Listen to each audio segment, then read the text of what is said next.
अस्सलामुअलैकुम वरहमतुल्लाहि वबरकातुहू। वेलकम आप सब लोगों को जगायू बेसिक टेक्नोलॉजी की तरफ से। मैं वर्दा गनी, आपकी कंप्यूटर टीचर, आपकी वेब प्रोफेशनल। तो आज हमारी इस वेब डेवलपमेंट के कोर्स की लैंग्वेज HTML का लेक्चर नंबर 3 है। लास्ट टाइम हम लेक्चर नंबर 2 में बेसिक कोड के बारे में डिस्कस कर चुके हैं, तो वही बेसिक कोड आज हम दोबारा ओपन करते हैं। तो ये है हमारा बेसिक कोड।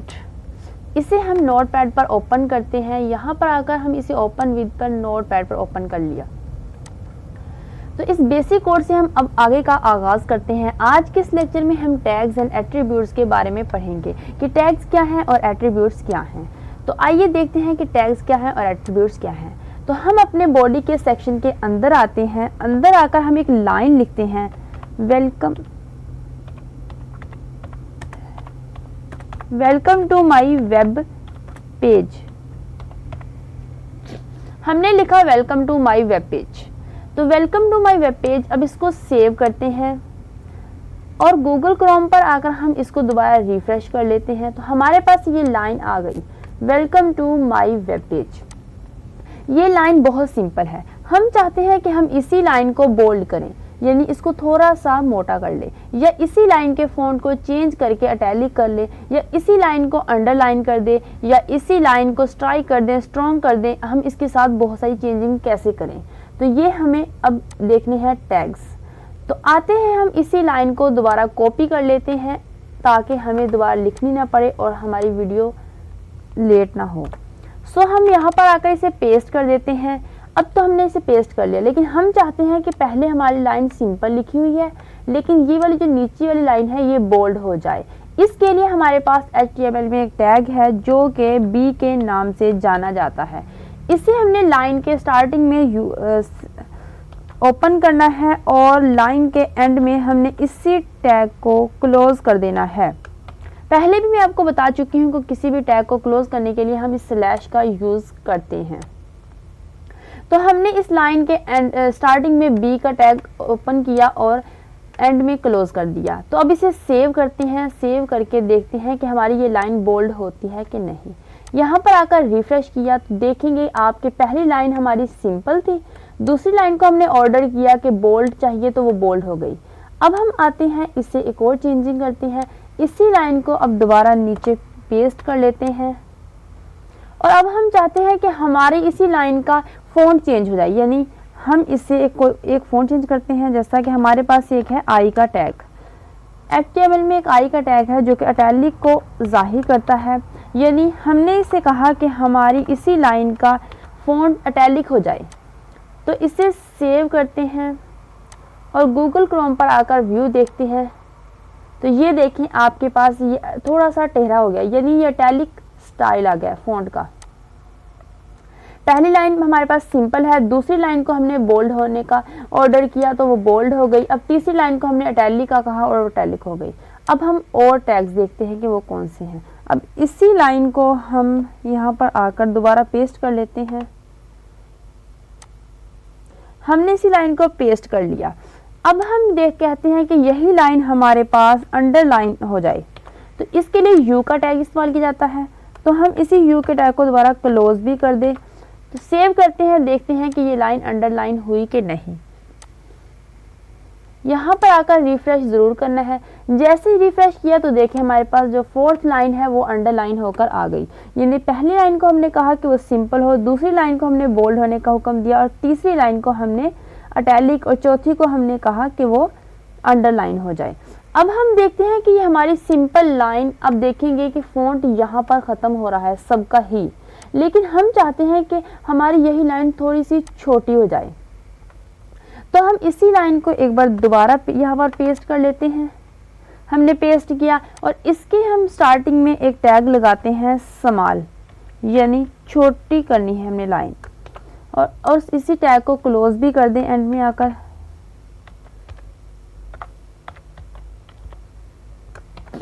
हमने क्लोज कर दिया। अब हम सेव करते हैं और देखते हैं कि थोड़ा सा छोटा हुआ कि नहीं।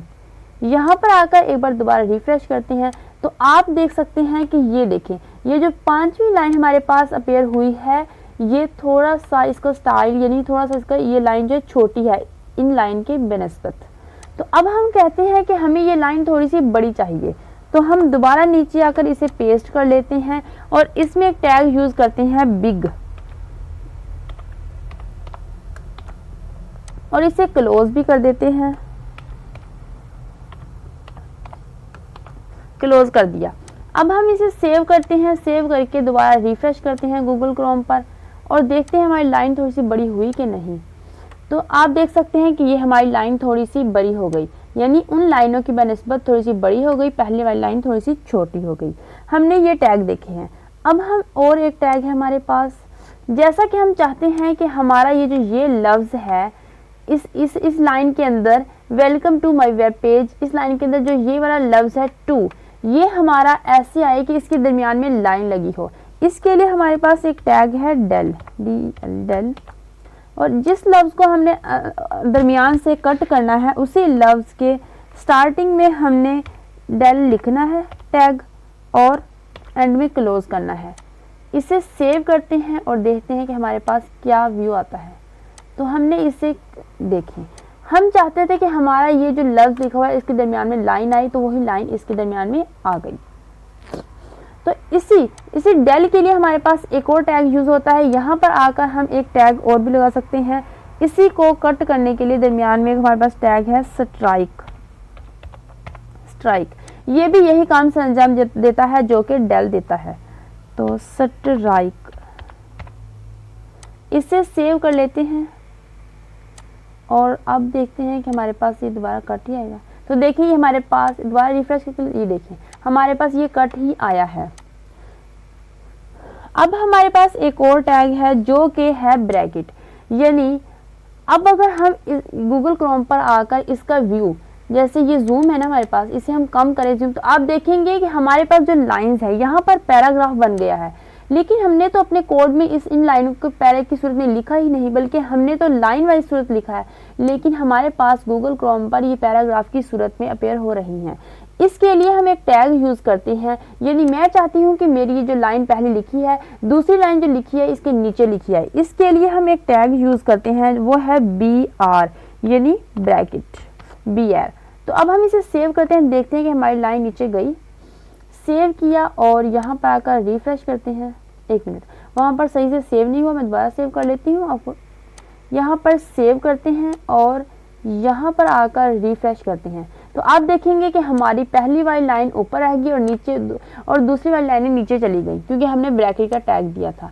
लेकिन इस तरह तो हम ब्रैकेट का टैग बार बार यूज़ करना पड़ेगा। अगर हम चाहते हैं कि हमने जितनी लाइनें लिखी हैं वो सब एक दूसरे के नीचे आए, तो इस तरह तो हम बार बार ब्रैकेट का टैग यूज़ करेंगे। इसके लिए हमें बहुत परेशानी का सामना करना पड़ेगा। इसके लिए भी मैं आपके लिए एक अच्छा सा सोल्यूशन लेकर आई हूँ। हमारे पास एक और टैग है।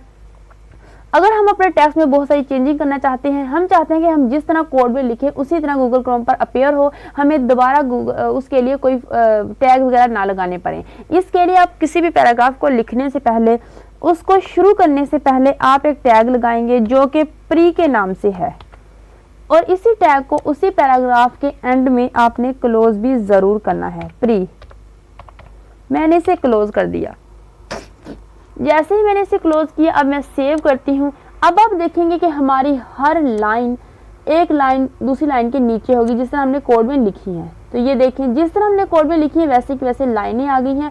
आप कहेंगे कि ये पता नहीं क्या है, इसलिए मैं आपको एक और एग्जांपल दे देती हूँ। जैसा कि प्री का टैग लगाने का मतलब ये होता है कि प्री के टैग में जितनी भी चीज़ें हम जो भी कोड में चेंजिंग करेंगे वो सारी की सारी काउंट होंगी। जैसा कि मैं यहाँ वेब पेज में आकर इतनी सारी स्पेस दे देती हूँ, जैसे मैंने ये इतनी स्पेस दे दी, और ये प्री का जो टैग है ये इन स्पेसिस को भी काउंट करेगा।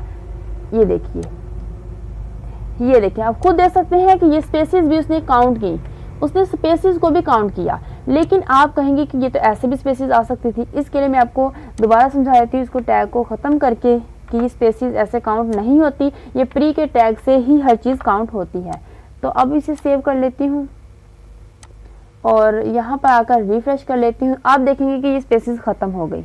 तो प्री का टैग यूज़ किया जाता है एक टेक्स्ट को, ताकि हम कोड में जैसे जैसे टेक्स्ट लिखें वैसे वैसे ही गूगल क्रोम पर अपीयर हो। अब हमारे पास एक और टैग है जो कि है, उसका भी मैं आपको बता देती हूँ। अब हम चाहते हैं कि हमने ये जो इसको स्पेसेस को ख़त्म कर लेती हूँ ताकि आपको इसे समझने में वो ना हो, मुश्किल ना आए। यहाँ पर जो BR का टैग है इससे भी ख़त्म कर देती हूँ। अब हम चाहते हैं कि हमने ये जो 3 पहली लाइनें लिखी हैं, इस लाइन के नीचे हमारे पास गूगल क्रोम पर यहाँ पर आकर एक लाइन आ जाए, यहाँ पर एक लाइन अपीयर हो जाए, उसे कहते हैं हॉरिजेंटल रूलर। उसके लिए हमारे पास एक टैग है हॉरिजेंटल HR, ये टैग है, इसे हम यहाँ पर लगा देंगे और इसे सेव कर देंगे। हम चाहते हैं कि हमारी 3 लाइनों के नीचे एक लाइन आए, तो यहाँ पर आकर जैसे ही हम रिफ्रेश करेंगे तो आप देखेंगे कि हमारे पास ये जो लाइन है ये हमारे पास, आप देखेंगे 3 लाइनें ऊपर चली गई और 3 लाइनें नीचे आ गई, यानी ये लाइन हमारे दरमियान आ गई। तो ये जो ये है इसे हॉरिजॉन्टल रूलर कहते हैं। ये भी हमने लगाना आपको सिखा दिया कि ये इस टैग से लगता है। अब हमारे पास कुछ और टैग्स हैं जो कि हम आपको बताते साथ साथ चले जाते हैं। अब अगर आप अपने वेब ब्राउज़र में किसी मैथ के फार्मूले को सोल्व कर रहे हैं, तो अब आपके पास कुछ ऐसी रकम आती है जिसमें आपने उसे पावर में देना है। जैसे कि आप चाहते हैं कि आप लिख रहे हैं मैथ का कोई फार्मूला A का स्क्वायर प्लस B का स्क्वायर, इसके लिए भी आपके पास एक टैग है। जैसा कि मैं चाहती हूँ कि A, यहाँ पर एक A लिखा है, तो मैं इस A लिखा है और A के बाद हमारी जो पावर हो इसकी वो स्क्वायर हो और प्लस फिर B की पावर स्क्वायर हो, तो मैं यहाँ पर 2 लिखती हूँ, प्लस लिखकर मैं दोबारा B2 लिखती हूँ। अगर मैं इसे सेव करूँगी तो आप देखेंगे कि जैसे मैंने यहाँ लिखा है वैसे का वैसे ही वहाँ पर गूगल क्रोम पर आएगा। ये देखें, वैसे का वैसे ही ये गूगल क्रोम पर अपीयर हो गया। लेकिन मैं तो चाहती हूँ कि जो मैंने 2 लिखा है ये इसकी पावर में आए, तो इसके लिए हमारे पास एक टैग है। जैसा कि अब हम चाहते हैं कि A की पावर में 2 आए, तो यहाँ पर आकर मैंने एक टैग लगाना है सुप का टैग लगाना है। ये देखें, सुप का मैंने एक मिनट गलती होगी मुझसे, मैंने यहाँ पर आकर सुप का टैग लगाना है और इस 2 के बाद मैंने इसे क्लोज कर देना है, क्योंकि मैंने सिर्फ और सिर्फ सुप को ही उसकी पावर में देना, 2 को ही उसकी पावर में देना है। तो अब मैं इसे सेव करती हूँ और यहाँ पर आकर रिफ्रेश करती हूँ। ये देख, नहीं ये गलत हो गया, ये कैसे हुआ, एक मिनट दोबारा देखते हैं कि हमसे कौन सी मिस्टेक हुई है। ये देखें, हमसे ये मिस्टेक हुई है कि हमने इसे क्लोज नहीं किया।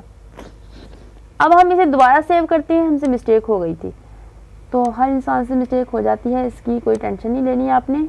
ये देखें, A की पावर आ गई हमारे पास 2।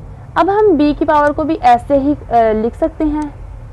तो जिस चीज़ को हमने पावर में लिखना होता है उसके स्टार्टिंग में हमने सुप का टैग लगाना है। सुप, इसका मतलब होता है सुपर स्क्रिप्ट। इसे इस टैग को सुपर स्क्रिप्ट कहते हैं, लेकिन इसमें इस HTML की लैंग्वेज में इसे शॉर्टली सुप कहा जाता है। तो इसे सेव कर लेते हैं। तो किसी भी मैथ के फार्मूले को लिखने के लिए हमारे पास भी टैग्स हैं, हमें किसी भी टेंशन की कोई ज़रूरत नहीं है। तो अब हम देखते हैं कि अगर हम केमिस्ट्री का कोई फार्मूला लिख रहे हैं जिसमें हमारे पास एक फार्मूला है H2SO4, तो अब हमने उसे कैसे लिखना है। इसके लिए तो आप और परेशान हो गए होंगे कि अब वो कैसे लिखना है। वो भी बहुत आसान है, हम आपको बताते हैं। जैसा कि मैं चाहती हूँ कि मेरे पास हो H2SO की पावर 4, ठीक है। अब मैंने देखना है कि इस फार्मूले में ये जो 2 है ये H की नीचे आए, यानी H की अंडर आए, क्योंकि हमने H2SO4 लिखना है ना, इस वजह से। अब आपके लिए आपके पास एक टैग है सबस्क्रिप्ट, तो इसको हमने लिखना है सब, अकेला सब।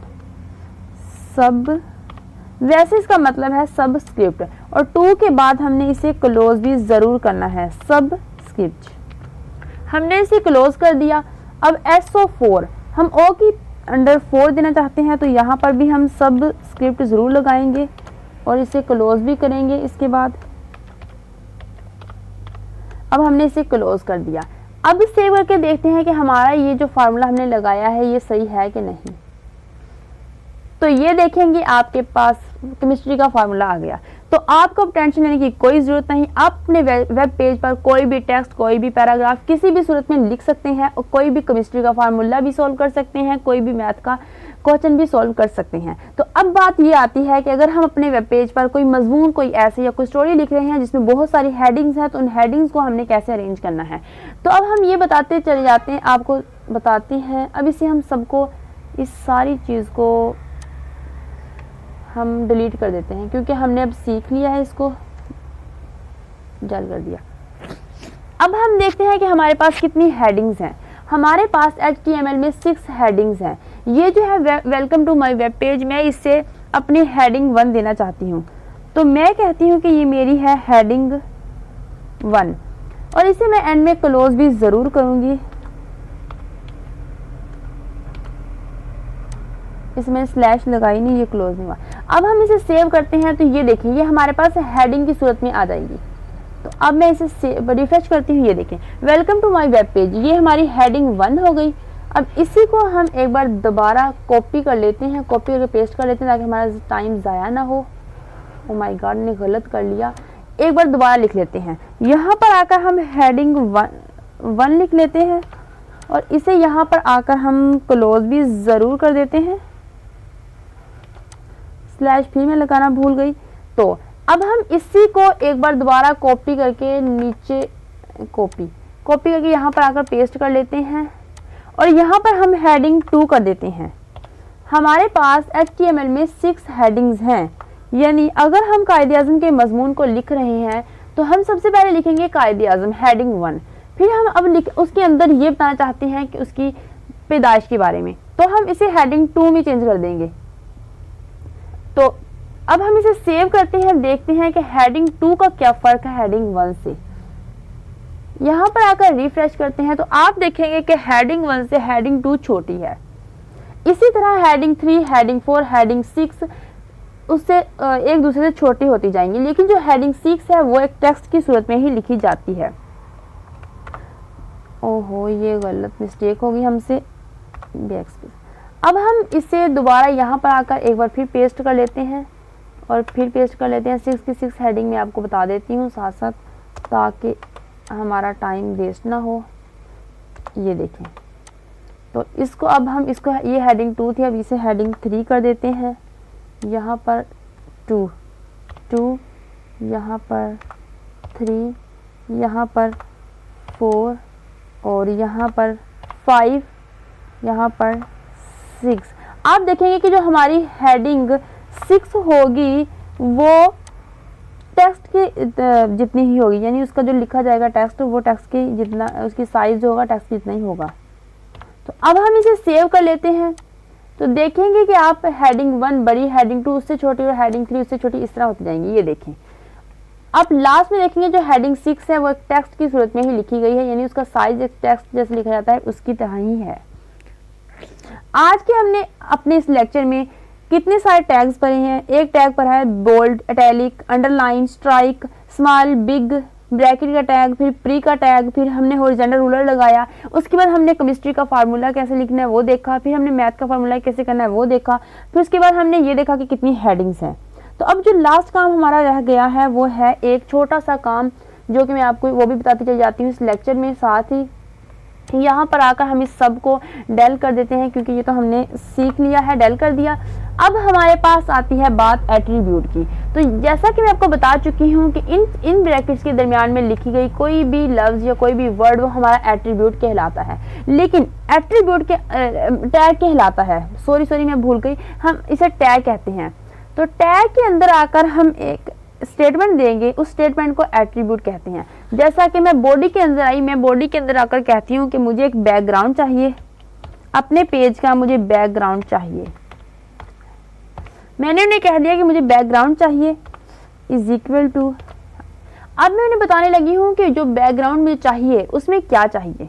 अब मैं इन्हें कहती हूँ कि उस बैकग्राउंड के अंदर मेरे पास एक इमेजेस का फोल्डर है, इमेजेस का फोल्डर है। उस फोल्डर के अंदर जाकर एक www.jpg के नाम से एक पिक्चर पड़ी है कि मेरे पास एक फोल्डर है अपनी फाइल के करीब ही कोई फोल्डर पड़ा है जिसका नाम इमेजेस है, उसके अंदर जाएं, जाकर www नाम से एक पिक्चर का एक नेम है, एक www नाम से एक पिक्चर है, उसकी जो टाइप है वो है JPG, उससे कॉल कर दें मेरे बैकग्राउंड में, इसी पेज के बैकग्राउंड में। अब हम आते हैं इधर, तो ये है हमारे पास जो हमारे जिस फाइल में हम कोड लिख रहे हैं वो। तो इसके करीब ही आपने ऐसे करना है कि यहाँ पर आकर न्यू में एक फोल्डर लेना है। इस फोल्डर का नाम आपने, मैं पहले एक मिनट, मेरे पहले फोल्डर का नेम भी है, मैंने पहले रखा हुआ है, मैं आपको साथ साथ इसका रीनेम करके कोई और नाम रख देती हूँ। चलो, तो इस फोल्डर का नाम आपने रखना है इमेजेस, यानी जो नेम आपने वहां लिखा है वही इधर होना चाहिए, यानी जिस फोल्डर में आपकी पिक्चर्स होंगी उसका जो नाम होगा वही आपने उधर लिखना है कोड में। तो मैंने इमेजेस लिखा है तो यहाँ पर भी मैं इमेजेस ही लिखूंगी। इसके अंदर आकर मेरे पास ये वाली पिक्चर ले लेते हैं, हम इसे कॉपी कर लेते हैं और अपने इस फोल्डर के अंदर आकर हम इस पिक्चर को पेस्ट कर लेते हैं। और इसकी टाइप तो यहाँ पर नज़र ही नहीं आ रही। चलो हम इसे रीनेम कर लेते हैं। तो वहाँ पर मैंने www लिखा था, इसे भी www नेम दे देती हूँ। मुझे लगता है इसकी टाइप JPG ही है। अब हम आकर अपने इसमें सेव कर लेते हैं, रिफ्रेश करते हैं, देखते हैं क्या हुआ। कुछ नहीं आया क्योंकि हमने यहाँ पर इसे आकर सेव नहीं किया। तो इस फाइल में अगर हम इसे सेव कर लेते हैं, मैंने आपको बता दिया कि हमने इमेजेस का एक फोल्डर लिया है, उस फोल्डर के अंदर हमारे पास www नाम से एक पिक्चर है, उस पिक्चर की टाइप हमारे पास JPG है, वही मैंने आपको यहाँ पर भी बता दिया। अब इसे रिफ्रेश कर लेते हैं, तो ये देखें वो पिक्चर हमारे पास बैकग्राउंड में आ गई। तो मैं आपको दोबारा बता देती हूँ क्योंकि ये थोड़ा सा गड़बड़ हो गया था। हमने एक फोल्डर लेना है जो कि हमारी फाइल के करीब ही पड़ा हो, उसका नाम हमने इमेजेस रखना है। जो नाम आप रखें वही नाम आपने इस कोड में आकर यहाँ पर अप्लाई करना है। चाहे आप कोई भी फोल्डर का नाम रखें, यहाँ पर लिखना है, फिर ये स्लैश डालनी है, फिर उस पिक्चर जो पिक्चर आप कॉल करना चाहते हैं उस पिक्चर का नेम जो भी होगा वो आपने यहाँ पर लिखना है। फिर आपने डॉट डालकर उस पिक्चर की जो टाइप होगी वो लिखनी है, जैसे JPG। मेरी इस पिक्चर की टाइप JPG थी, इसी वजह से मैंने JPG लिखा। लेकिन किसी पिक्चर्स की टाइप PNG होती है, किसी की JPEG होती है, किसी की JF-IF होती है, इस तरह कई पिक्चर्स की कई टाइप्स होती हैं। सो आपने देख लेना है कि आपकी पिक्चर की टाइप क्या है, आपने वही टाइप यहाँ पर लिखनी है। तो देखिए कितना अमेजिंग लग रहा है कि मेरे बैकग्राउंड में, मेरे पेज के बैकग्राउंड में एक पिक्चर आ चुकी है। सो हम अब अपने अगले लेक्चर में मिलेंगे। तो आपको उम्मीद है आपको मेरा ये लेक्चर बहुत अच्छा लगा होगा, समझ आई होगी। मेरे इस लेक्चर को शेयर भी कीजिएगा, लाइक भी कीजिएगा और मेरे चैनल को सब्सक्राइब करना ना भूलिएगा। अगर तो आपको मेरा लेक्चर पसंद नहीं आया या कुछ समझ नहीं आया तो ना शेयर कीजिए ना लाइक कीजिए, लेकिन मुझे कमेंट्स में ज़रूर बताइए कि आपको मेरा ये लेक्चर क्यों पसंद नहीं आया, क्यों समझ नहीं आया। सो अल्लाह हाफिज़। आप सबका शुक्रिया मेरे इस वीडियो को देखने का और मुझे सपोर्ट